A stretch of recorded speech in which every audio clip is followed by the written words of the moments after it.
આજે સોમવાર છે અને હું પહોંચી ગયો છું ભાવનગરથી 130 કિલોમીટર દૂર એવા રઢુ ગામની અંદર કામનાથ મહાદેવના દર્શન કરવા। મિત્રો આ મહાદેવનું મંદિર એવું છે જ્યાં શંકર ભગવાન અને પાર્વતી માતા જ્યોતિ સ્વરૂપે બિરાજમાન છે અને આ મંદિરના જે લોકો દર્શન કર્યા છે કોમેન્ટમાં હર હર મહાદેવ જરૂર લખજો, કેમ કે આ મંદિર થકી ઘણા બધા એવા વડીલો છે જેને ઘર બેઠા હું દર્શન કરાવી રહ્યો છું। કામનાથ મહાદેવ રઢુ ગામની અંદર બિરાજમાન છે, તેમના ગણપતિ દાદા હનુમાનજી મહારાજને સ્વયં કામનાથ મહાદેવના દર્શન અત્યારે તમને કરાવી રહ્યો છું। જો જ્યોતિ સ્વરૂપે જે બે કોર અખંડ દીવા બળે છે ને તે છે કામનાથ મહાદેવ જ્યોતિ સ્વરૂપે બિરાજમાન છે। ભક્તના માટે અહીંયા જ્યોતિ સ્વરૂપે 636 વર્ષ પહેલા આ જ્યોતિ સ્વરૂપે અહીંયા બિરાજમાન થયેલા છે અને ભાઈ મહાદેવના દર્શન તમારે જો આ રીતે કરવા હોય તો આ જગ્યા ઉપર આવી જજો, મજા આવી જાય તેવું સ્થળ છે। સાથે મહાદેવના દર્શન તો મેં તો કર્યા, પણ મારા થકી આ વિડીયો થકી તમે ઘર બેઠા દર્શન કરી શકો અને જે લોકો રઢુ ગામની અંદર આવીને દર્શન કર્યા છે એ હર હર મહાદેવ જરૂર લખજો। બાકી જો હું અત્યારે મહાદેવના દર્શન કરી રહ્યો છું અને આગળ તમને અહીંયા છે ને 636 વર્ષ પહેલા જે ઘી અહીંયા લોકો માનતા કરે ને એનું અહીં ઘી ભગવાન મહાદેવને ચડાવતા હોય છે અને એ ઘી અહીંયા 600 વર્ષ જૂનું ઘી પણ અહીંયા માટલામાં સાચવેલું છે। એ બધી વસ્તુ તમને આજ બતાવવાનો છું અને આગળ આપણે બાપુને મળીએ અને વિસ્તારવાર આપણે કથા સાંભળીએ। ચાલો તારે બાપુ, આપણે આ જે કામનાથ મહાદેવ છે એનો ઇતિહાસ શું છે? કામનાથ મહાદેવ નામ છે મંદિરનું। આજથી 650 વર્ષ પહેલા ગામમાં મહાદેવનું મંદિર નહોતું। અમારા ગામના જેસનભાઈ હીરાભાઈ પટેલ અહીંયા 7 કિલોમીટર પુનાસ ગામ લીધે ચાલી દાદાના દર્શન કરવા જતા। બરોબર। મંદિર ન હોવાથી ત્યાં આગળ દર્શન કરવા જતા હતા। બાજુમાં વાત્રક નદી જાય, એક દિવસ વાત્રક નદીમાં 7 દિવસ પૂર્યું અને એમનો ઉપવાસ હતો। દાદાના દર્શન કર્યા પછી ચા પાણી ઘરે આવીને કરવું એટલે 7 દિવસ નદીમાં પૂર્યું એટલે 7 દિવસ જઈ ન શક્યા, 7 દિવસના ઉપવાસ થયા।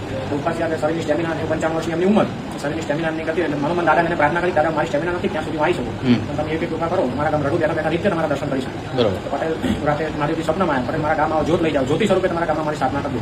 સૌના ગામજનોને વાત કરી, ધૂળનગર સાથે ત્યાં ગયા, મંદિરમાં પાણી ઉતરી ગયા પછી ત્યાંથી જોત લાયા, અખંડ જોત અત્યારે મંદિરમાં ચાલુ છે। 636 વર્ષ થયા છે આજે જોત છે એના 636 વર્ષ 1445 ચાલુ કરે છે। બરોબર। શ્રાવણ વદ બારસના દિવસે આખા ગામમાં મોટી નગર યાત્રા નીકળે, જે દિવસે મહાદેવજી આવેલા શ્રાવણ વદ બારસ, આખા ગામમાં મોટો લોક મેળો ભરાય। બરોબર।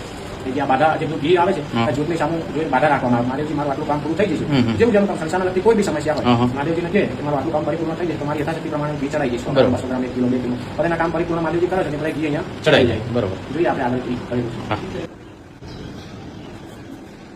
ઓહો ભાઈ, આ બાપુ આ બધા માટલા બધા ઘીના ભરેલા છે, 100 150 200 300 વર્ષ જૂના ઘીના માટલા છે, 300 વર્ષ છે એટલા જૂના માટલા ઘીના ભરેલા। આજે ભક્ત લોકોએ બાધા રાખેલી મહાદેવજી આગળ, એનું કામ પરિપૂર્ણ થઈ ગયું, ઘીનો ચડાવ બધા કરી એટલે બધા માટલા ભરેલા છે। ભાઈ આટલું જૂનું હોવા છતાં દુર્ગંધ નથી મારતું, જોવા મળે વાત સાચી તમારી। આપણે માટલા છે ને એ જૂના 200 300 વર્ષ જૂના માટલા અહીંયા મહાદેવને અખંડ જોત છે, ધૂણો છે। બરોબર। જો મિત્રો આ બધા છે ને કોઈ એમ કહેતું હોય ને કે ભગવાન નથી તો અહીંયા આવીને જોઈ જાઓ, અને જેટલા માટલા બતાવી છે ને આ બધા ઘીના ભરેલા છે। હજી તો આ એક વિભાગ છે, હજી બીજા વિભાગ છે એ તો અમને બતાવીએ। આખો પાછો અલગ વિભાગ છે, આ બીજો રૂમ છે, આ બધા પણ ભરેલા માટલા। જો બીજા નંબરનો રૂમ છે। બરોબર। આ બધું માનતાનું જ આવેલું, બધું માનતાનું જ છે, મહાદેવને માનતા રાખી, જેનું કામ પરિપૂર્ણ થઈ ગયું ઘી ચડાઈ ગયા। બરોબર। જો ત્રીજો રૂમ છે આ ઘીનો। જો તમે મિત્રો બધું ઘી છે હો, તમારી નજર જાય ને ત્યાં સુધી ઘી છે। આમ જો આ ત્રીજો રૂમ આખો ઘીનો ભરેલો છે। જો આ ચોથો રૂમ છે, આખો ઘીનો ભરેલો જ છે, તમે જોઈ શકો છો। હા, જેટલા તમે મટકા જોવો ને આ બધા ઘીના ભરેલા છે। આ બાપુ શું છે? આ અખંડ યજ્ઞ ચાલુ, અખંડ યજ્ઞ 1.5 વર્ષથી અખંડ જ્યોત તો કરી, પણ અખંડ યજ્ઞ 365 દિવસ 24 કલાક કન્ટિન્યુ ચાલે। આમાં પર ડે 24 કલાકમાં 70 થી 80 કિલો ઘીનો યજ્ઞ થાય પર ડે, 24 કલાક। આજે સળિયો મૂકેલો છે, એમાંથી ટીપા ટીપા અંદર પડે, આમાં ખાલી થઈ જાય એટલે આમાંથી ભરવામાં આવે। બરોબર। જો આગળ જે ઘી પડ્યું છે આગળ મહાદેવજીનો ફોટો છે। આ બધું જે ભક્ત લોકો આવે હા દેવી જેની યથાશક્તિ રીતે આ બધું ઘી લાવે, હા આ ઘી ખાલી કરવામાં આવે આમાં, પછી આ યજ્ઞમાં વપરાય। બરોબર। હા, એડ્રેસ કઈ જગ્યાનું કહેવાય? એડ્રેસ આ રઢુ ગામ, કામનાથ મહાદેવ રઢુ ગામ, તાલુકો જિલ્લો ખેડા। અમદાવાદથી આવીએ તો 40 કિલોમીટર થાય, આ બાજુ વટામણ ભાવનગરથી જેને આવું એને 130 કિલોમીટર, 130 કિલોમીટર।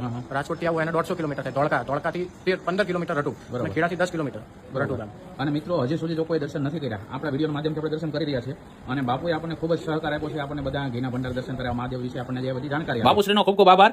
અહીંયા આપણે અન્નક્ષેત્ર પણ ચાલે, રવિશંકર મહારાજ થઈ ગયા લોકસેવક, ગુજરાતની સ્થાપના કરી, એમના નામ એમનું જન્મસ્થળ છે, એમના નામ ઉપર અન્નક્ષેત્ર પણ ચાલે, અહીંયા ભોજનની વ્યવસ્થા પણ છે। સવારમાં જે કોઈ લોકો સવારમાં 9 થી બપોરના 3 વાગ્યા સુધી જમવાની વ્યવસ્થા પણ છે। વાહ ભાઈ વાહ, જય મહાદેવ, જય મહાદેવ, જય મહાદેવ।